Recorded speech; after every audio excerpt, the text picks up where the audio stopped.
everybody, and welcome back to the show. I'm your host, Phil Walsh, and this is another episode of Phil at the Movies. And do I have a movie to talk with you about today?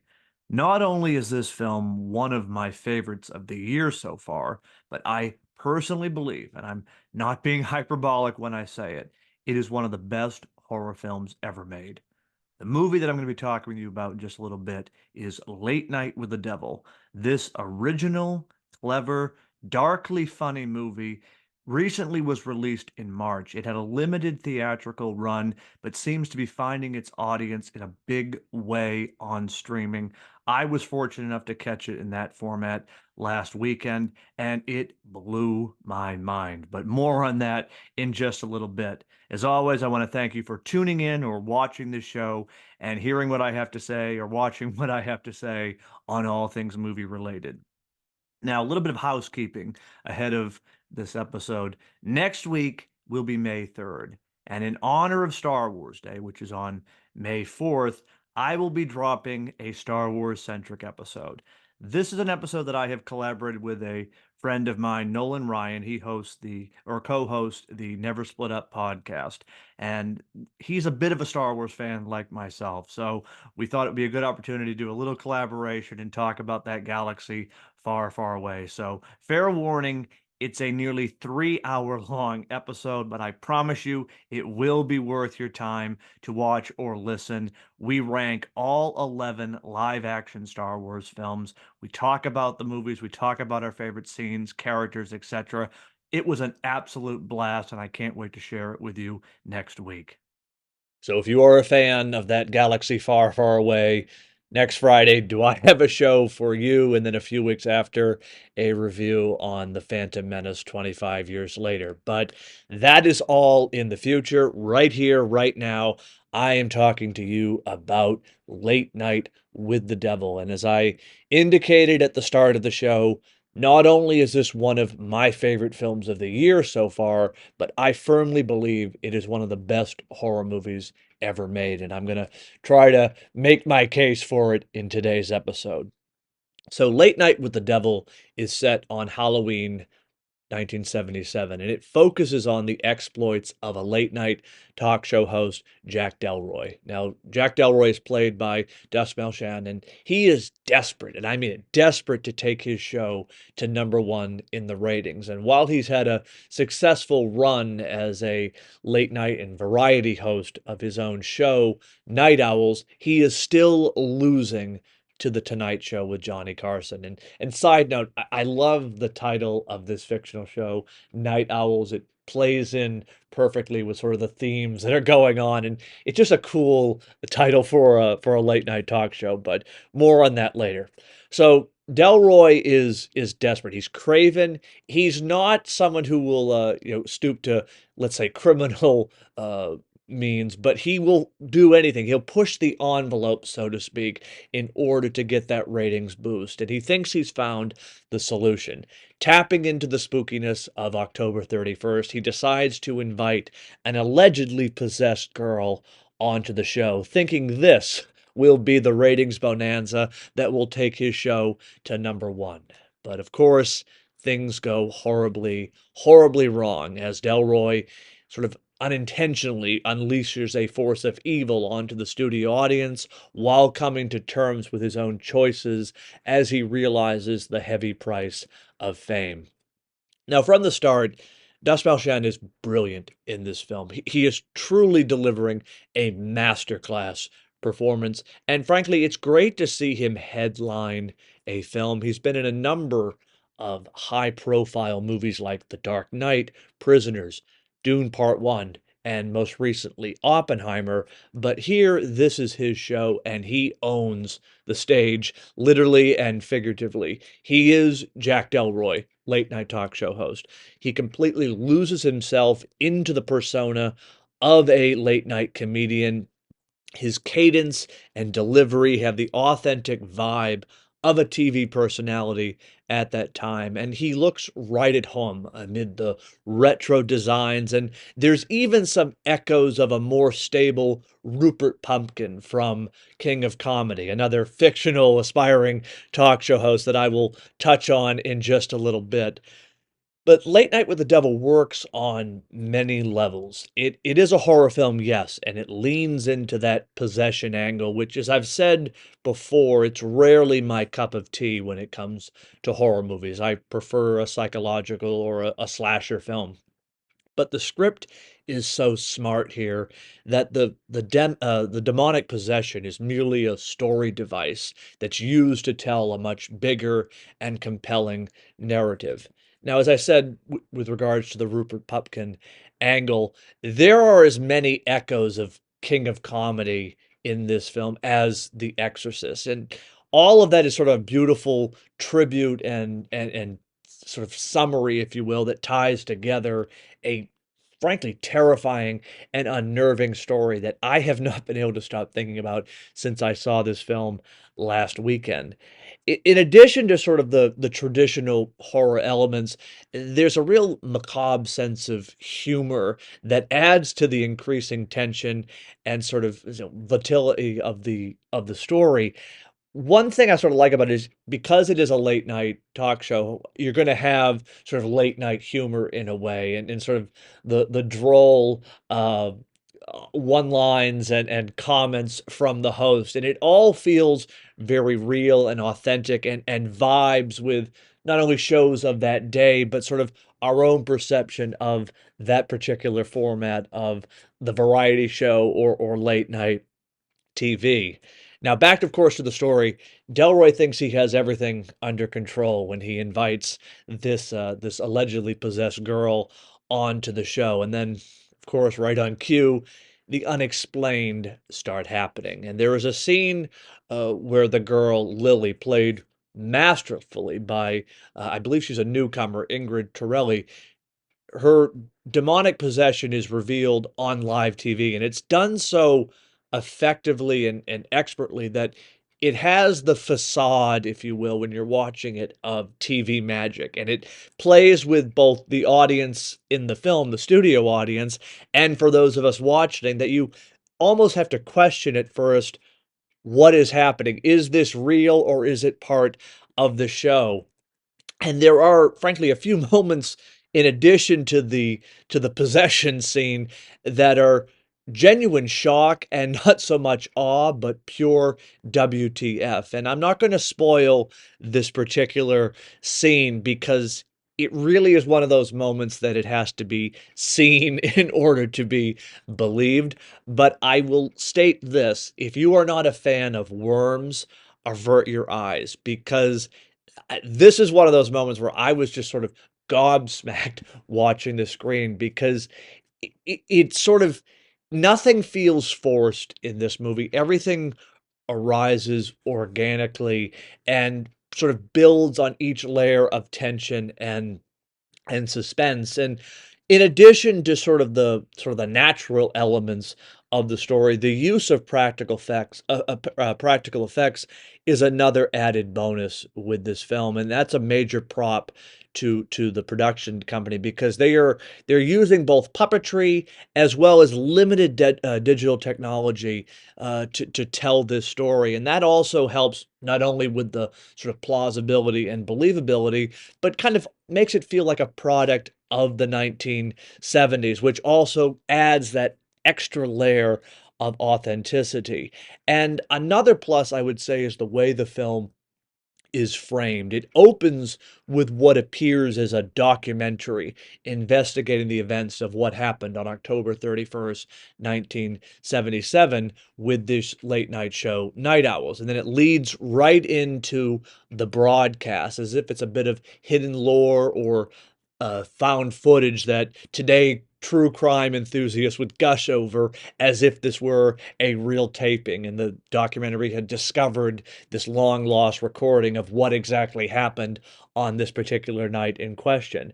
And another thing is the movie stays locked on the date of October 31st, 1977, and it keeps the studio locked in the studio. What we are watching on screen is as if this were a real broadcast. And when the film cuts to commercials, it has these sort of old-fashioned transition cards that you would see in a lot of shows of that day, but then it does a clever design where it then switches over to black and white, and thereby gives a subjectivity in a way to what is happening with the characters in between the commercial breaks. And that's where a lot of the interesting exposition and backstory, if you will, is revealed, and sort of these little snippets that happen, for only a handful of minutes. But again, it sort of adds to the increased tension and believability of this world. I mean, from the look of the sets to the clothes to the mannerisms of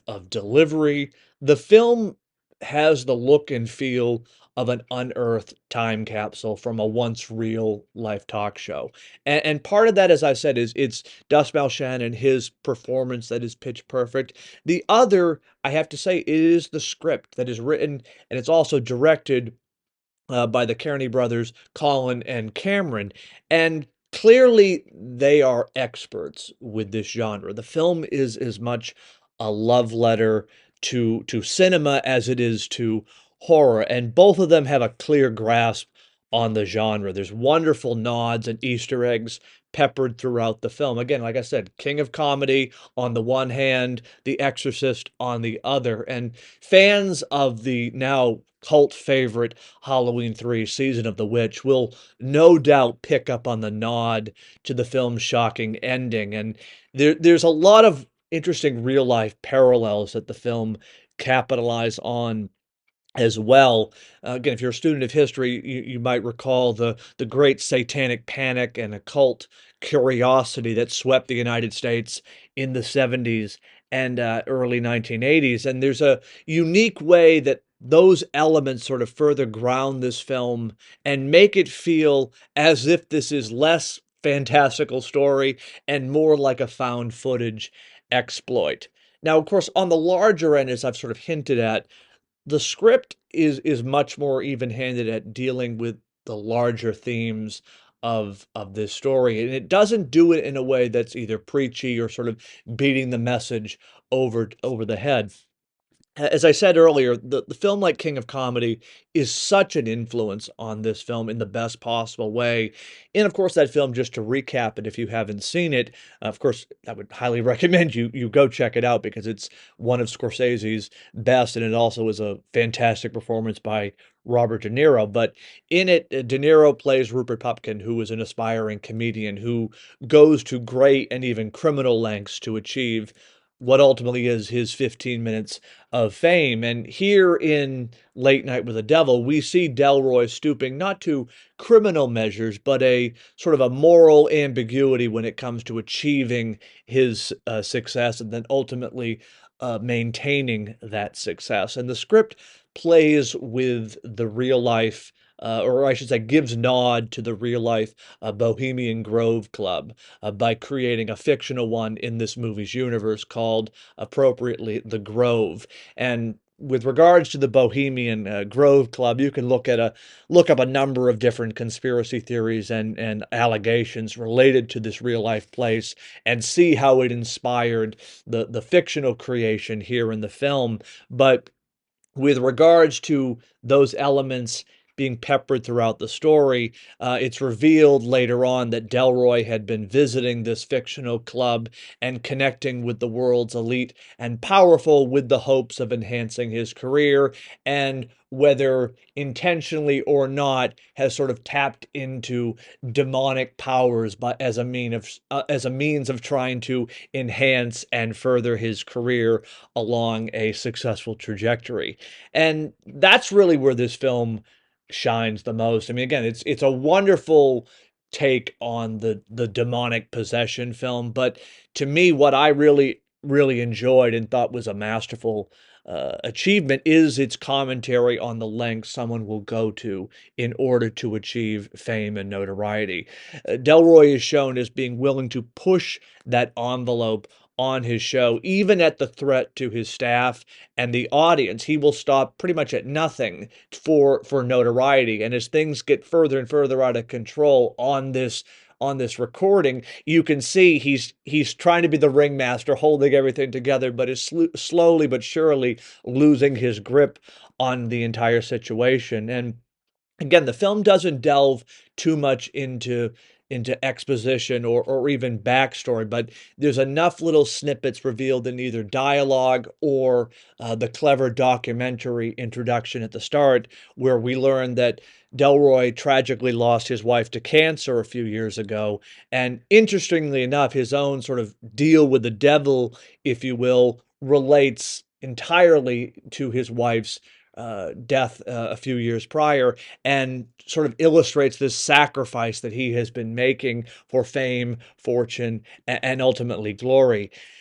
Now, the film's ending is certainly not going to be for everyone, and that's part of what I love about a horror film is you can literally take the audience on a roller coaster ride from beginning to end, and then sort of almost bring it to a conclusion with a jerking motion, and sort of leave loose ends untied, or leave it kind of as a like a freeze frame moment. This is a situation where the movie tries to thread the needle between being both shocking and overtly cynical, and I personally found it worked and kept with the themes of the entire movie. I like the premise of this. I like the idea of a talk show host going to great lengths in order to achieve what is essentially a simple boost in the ratings. You then couple that with a devilish possession film. I mean, you've got a match made in heaven or perhaps hell, depending on your philosophical bent. Now, as I said, typically I stay away from this subgenre of horror films. Religious or demonic movies are not my cup of tea. I don't go to that church, so to speak. But again, much like Immaculate, the premise has to reel me in. And if it is strong enough to sort of put aside my hesitation to reject these films, once I'm in, I'm all in. And Late Night with the Devil not only has a great hook, but it's just an effective and engaging story. And it sort of takes you on one twist and turn after another. And you would think with a film that is sort of confined to one location, it might be severely limited with how much it can go with the story. But I think in a lot of ways, that's the film's greatest strength, is you're not dealing with a lot of set pieces or different scenes, but you're literally confined to a studio for a late night show, and then sort of having all of the ramifications of that one location play out in the most horrific and unnerving of ways.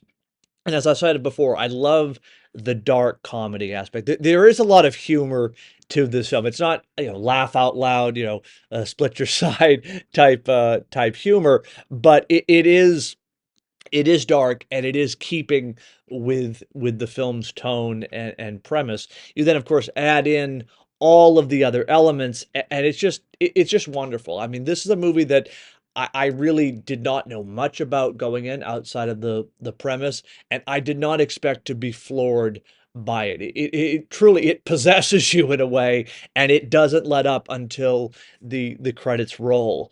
And as an aside, I'm even more intrigued to see that it may in fact continue. The writers and director have indicated their interest in perhaps continuing the story, maybe with a sequel. And I think based on the lore that they've established, they've got a lot of potential to tell more stories in this world, whether it continues on with this one or something else entirely different.